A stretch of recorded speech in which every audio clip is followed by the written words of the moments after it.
নমস্কার, আরো একবার সকলকে অনেক অনেক স্বাগত আমাদের উইকলি আপডেট ভিডিওতে। বাজার তো গত 3 সপ্তাহ ধরে এমন একটা জায়গায় এসে দাঁড়িয়েছে যে একটা গেল গেল রবও হালকা উঠছে এবং সত্যি কিছুটা চিন্তার বিষয় বাজার নিয়ে রয়েছে।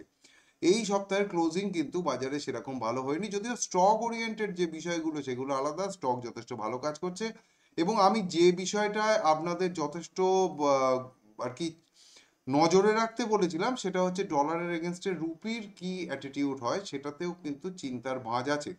যদি এইভাবে ডলার রুপির ইকুয়েশন এইভাবে চলতে থাকে তাহলে কিন্তু বাজারে আবার একটা কারেকশন আসতে পারে এবং সেক্ষেত্রে সমস্যা হচ্ছে এই যে বাজারকে টেনে 26,200-র আশপাশে নিয়ে গিয়ে, মানে অল টাইম হাই লেভেলের আশপাশে নিয়ে গিয়ে আবার ওখান থেকে ফেলা হচ্ছে, এরকম সিচুয়েশনে কিন্তু বাজারের ফলটা খুব বেশি পরিমাণে হয় সাধারণত। এখন আমাদের খেয়াল রাখতে হবে কি হচ্ছে, সেই মতো করে সিদ্ধান্ত নিতে হবে। তার কারণ প্রাইমারি ভাবে দেখে কিছু মনে হয় না বড় কিছু ঘটেছে, কিন্তু সেকেন্ডারি ভাবে আম, আস্তে আস্তে আস্তে আস্তে সেটা যথেষ্ট সমস্যার কারণ ঘটায়। তো আমরা এখানে আমাদের ভিডিও শুরু করব আজকের, কিন্তু তার আগে বলে রাখি যে শেয়ার বাজারে বিনিয়োগ সম্পূর্ণ বাজারগত ঝুঁকি ঝুঁকি সাপেক্ষ এবং আপনার যদি উপযুক্ত প্রশিক্ষণ এবং উপযুক্ত গুরু, অর্থাৎ যিনি গাইড করবেন আপনাকে শেয়ার বাজারে বিনিয়োগ করতে না থাকে, তাহলে শেয়ার বাজার থেকে প্রফিট করা মোটামুটি দুঃসাধ্য ব্যাপার। তাই জেনে বুঝে শিখে এবং উপযুক্ত ফাইন্যান্সিয়াল অ্যাডভাইজার, যাকে গুরু বলা হয়, তার পরামর্শ নিয়ে তবেই শেয়ার বাজারে বিনিয়োগ করুন। আমি বাজার নিয়ে কি ভাবছি এবং আগামী সপ্তাহে আমি কি অ্যাকশন নিতে চলেছি সেটা আপনাদের সঙ্গে শেয়ার করছি। এখানে কোনো রকম বাই সেল বা হোল্ডের কোনো রেকমেন্ডেশন কিন্তু নেই। তো চলুন শুরু করি আজকের ভিডিও। সবার প্রথমেই আমরা শুরু করছি নিফটিকে দিয়ে, যেটাই বলছিলাম। এই যে আগে এইখানে যে হাইটা ছিল তার খুব ক্লোজ পর্যন্ত চলে গিয়েছিল এবং গিয়ে পরপর 2 সপ্তাহ এটা গড়বড় করেছে, করে এই সপ্তাহে বেশ খানিকটা নেমেছে। এখন যে জায়গাটা এসে দাঁড়িয়েছে সেটা হলো 25,000 থেকে 24,850, অর্থাৎ এই সাদা দাগ, যেটাকে অনেক কষ্ট করে এখানে একবার চেষ্টা করে কাটতে পারেনি, এখানে একবার চেষ্টা করে কেটে রাখতে পারেনি, তারপরে এখান থেকে কেটে উঠেছে, জাস্ট মার্জিনালি উঠেছে। অর্থাৎ 24,850 এবং ওপরে 25,000, 25,000 থেকে 24,850 এই যে লেভেলটা রয়েছে, এই লেভেলটা একটা ফাইনাল সাপোর্ট। এই লেভেল কোনোভাবে যদি ভায়োলেট হয় তাহলে কিন্তু বাজার অনেকটা নিচে নামতে পারে। সেটাকে দেখতে গেলে আমাদের ডেলি চার্টে দেখতে হবে।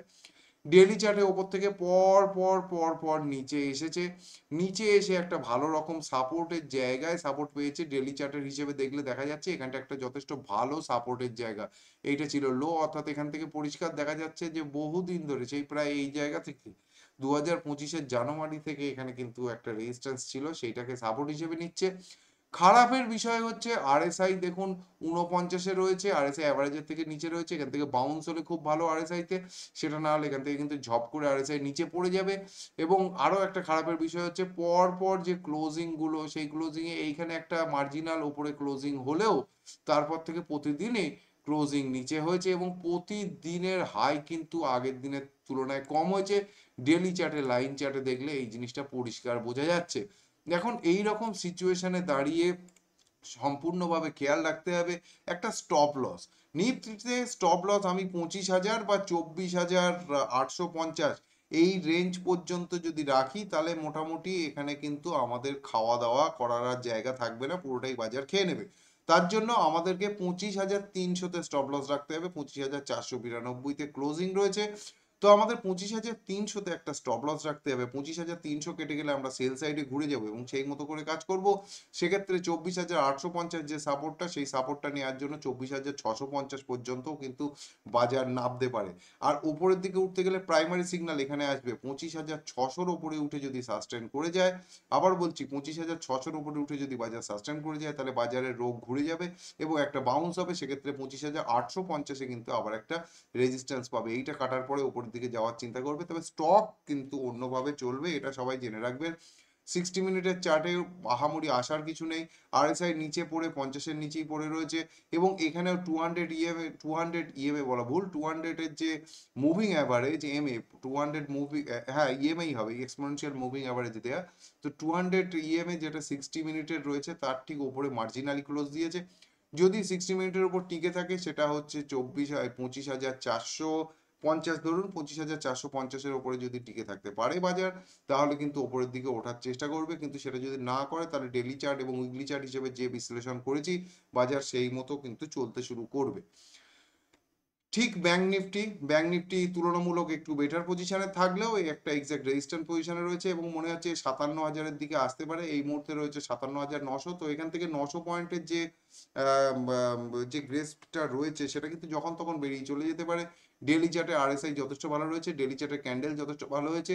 এই যে কনসলিডেশন তার একটা এঙ্গালফিং হয়েছে, সুতরাং আমরা এখানে 57,550-এ একটা স্টপ লস রেখে বাই করতে পারি। যদি ওপরে থাকে 57,550-এ স্টপ লস রাখতে হবে, স্ট্রিক্ট স্টপ লস রাখতে হবে। যদি এটাকে কেটে দিতে পারে নিচের দিকে, তাহলে কিন্তু এও গড়াতে গড়াতে নিচের দিকে আসবে।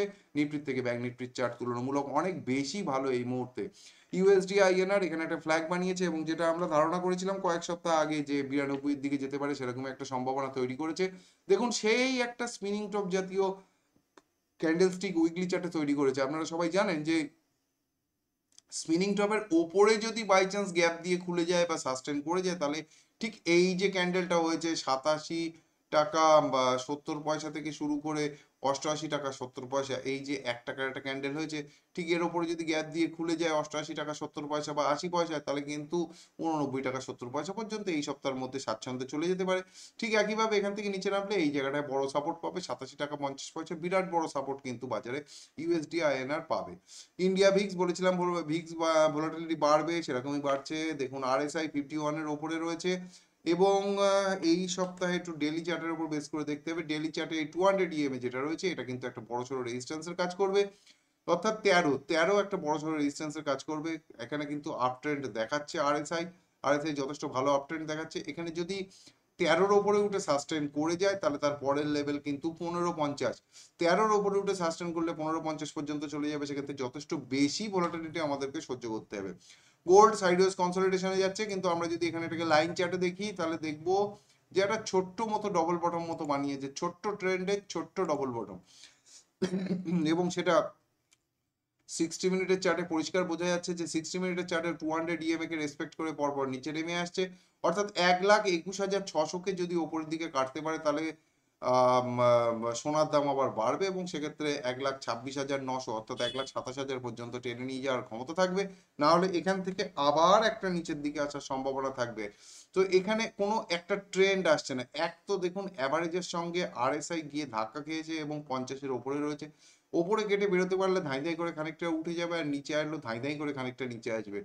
তো নিচের লেভেল এখান থেকে এরকম জায়গায় চলে আসতে পারে, অর্থাৎ 1,12,000-এ চলে আসতে পারে। 1,21,000 রয়েছে, 1,12,000-এ চলে আসতে পারে। সেক্ষেত্রে সিলভার সাইডওয়েজ রয়েছে। এরা যে কারেকশনটা করবে, যেটা আমি গত সপ্তাহে বলছিলাম যে লোকে শুধু কেনার কথা ভেবেছে এবং বলেছে, প্র্যাকটিক্যালি অ্যাকশন খুব একটা কিছু কেউ নেয়নি এবং লোকে বুঝতে পেরেছিল যে রূপো এবং সোনার দাম কমতে চলেছে। যেহেতু এটা মানে লোকে বুঝতে পেরেছিল, তো সেই কারণের জন্য এর সেইভাবে কমতিটা আসেনি এবং এ লোককে কেনার সুযোগ দেবে, আরো একটু কিনবে, কিনে ঢুকিয়ে নেবে, তারপরে গিয়ে দরাম করে ফেলে দেবে কাত করে, এরকমই করবে।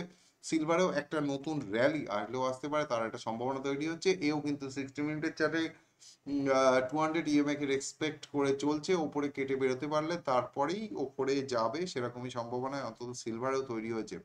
ক্রুড অয়েল যথেষ্ট শান্ত রয়েছে, কিন্তু এই লাস্টের আওয়ারের ক্যান্ডেলটা খুব একটা ভালো লাগছে না। ডেলি চার্টটা একবার দেখে নিতে হবে। ডেলি চার্ট ঠিক আছে, সাইডওয়েজ যাওয়ার সম্ভাবনা প্রবল, কিন্তু এর ওপরে খুলে টিকে, যদি এর ওপরে টিকে যায় অর্থাৎ 5,300-এর ওপরে টিকে গেলে কিন্তু 5,500 পর্যন্ত নিয়ে চলে যাওয়ার ক্ষমতা রয়েছে। 200 পয়েন্টের একটা বড়সড় মুভ হতে পারে। 5,340 থেকে 5,500 এই রেঞ্জ, 340 কাটলে 5,500 পর্যন্ত টেনে নিয়ে যাওয়ার ক্ষমতা রয়েছে ক্রুডের এই সপ্তাহে।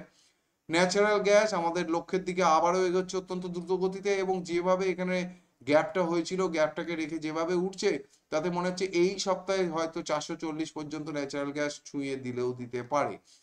ডাও জোন্স একটা কারেকশন ছোটখাটো হয়েছে।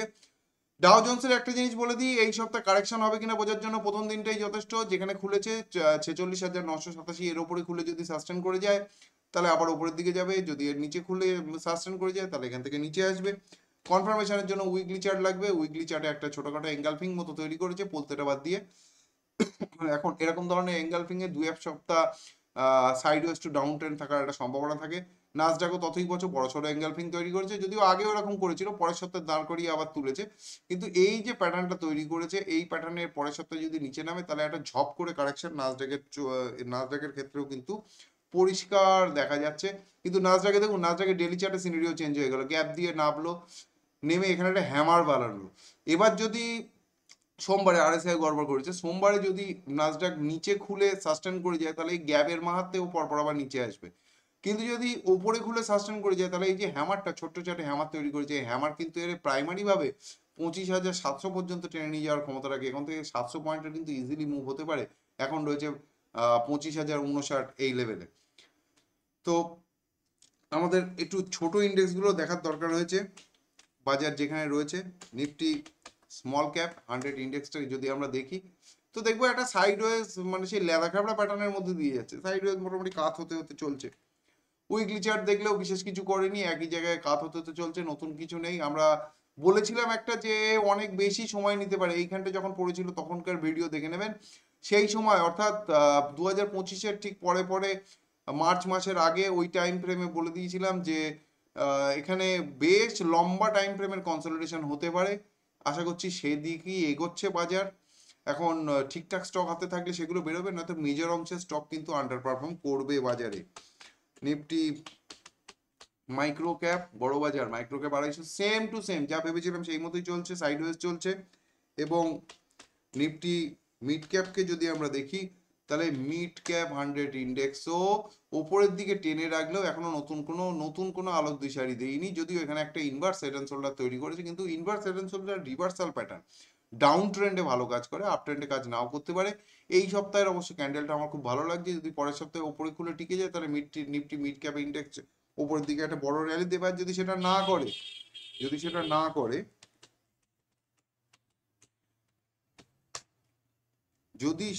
না করে তাহলে কিন্তু নিফটি মিড ক্যাপ ইন্ডেক্সে একটু গড়বড় হবে, নিচের দিকে আসবে। কিন্তু হ্যাঁ, স্টক ওরিয়েন্টেড আলাদাভাবে চলবে ডেফিনেটলি। আর যদি ওপরের দিকে বেরিয়ে যায় তাহলে তো কোনো কথাই নেই, দুশ্চিন্তার কারণ নেই, বিন্দাস বাজার চলবে, সেই মতো করে চলতে হবে। তো আমরা বাজারে ওভারঅল যে সিনারিওটা দেখতে পাচ্ছি তাতে করে একটা জিনিস কিন্তু যথেষ্ট স্পষ্ট, যে বাজারে একটা দোলাচল অবস্থা রয়েছে, কোন দিকে যাবে এটা কেউই বুঝতে পারছে না।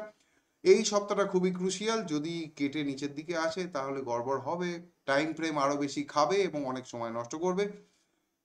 সেই মতো করে ইন্ডেক্সের ওপর কাজ করতে হবে। আর যদি উপরের দিকে বেরিয়ে যেতে পারে তাহলে তো কোনো কথাই নেই, তাহলে দুর্দান্ত ফল আসতে চলেছে।